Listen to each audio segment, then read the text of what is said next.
Florida Governor Ron DeSantis says deportation flights from the so-called Alligator Alcatraz, that's the immigration detention facility in his state, are underway. Now, the Republican governor said hundreds of detainees held at the site have already been processed for deportation. At least 2 flights have already left the facility, according to one of Florida's top immigration and custom enforcement officials. Now, DeSantis said the number of flights will go up.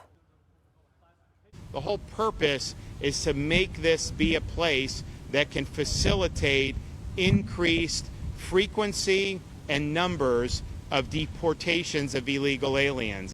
CBS News immigration and politics reporter Camilo Montoya-Galvez joins us now for more, who is constantly everywhere, D.C., New York, but here you are on set with me.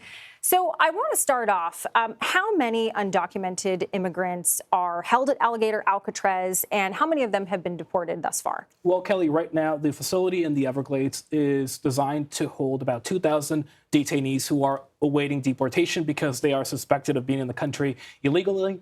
But Florida officials are trying to ramp up that capacity to hold as many as 4,000 people who are, again, here in the country illegally. One Department of Homeland Security officials tells me that about several hundred detainees are currently there. We're trying to get a more precise, specific number. And according to Governor DeSantis, several hundred detainees have already been processed for deportation by being transferred to other states like Texas and Louisiana, where they are then deported to their home countries or being flown directly back to their countries of origin. Importantly, they are in the custody of Florida state officials who have been deputized as federal immigration officers, but the deportation process itself is still handled by the Trump administration, specifically ICE.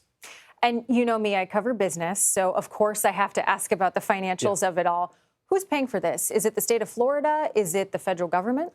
That is literally the million-dollar question. Florida officials have said that this project could cost as many as $450 million per year.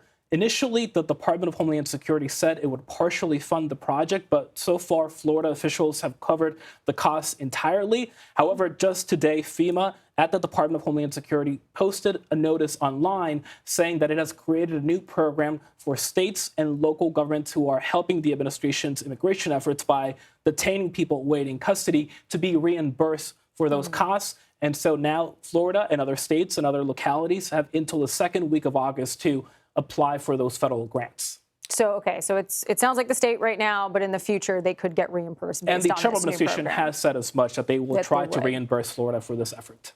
Before I let you go, Florida officials, of course, have said that they vow to surge the number of arrests for undocumented immigrants. I mean, how do they plan to do this? What's your read on this? Well, Florida has really been leading state efforts, Kelly, to help the administration's mass deportation campaign, mainly by allowing state and local officials like Texas, not Texas, but Florida troopers to be deputized as federal immigration officers to enforce federal immigration laws. And Florida officials have already deputized 1,800 state troopers to carry out those immigration arrests. But today, they also announced that an additional 1,200 sheriff deputies and also 650 other law enforcement agents have also been deputized as federal immigration agents. And so we should expect those arrests by the state to ramp up. And obviously, that will tremendously help the administration accomplish those ambitious goals of deporting close to 1 million people per year. Well, if my math is correct, it sounds like just today they essentially almost doubled the capacity amount to arrest people that are deputized. Well, great information. Thank you so much, Camilo.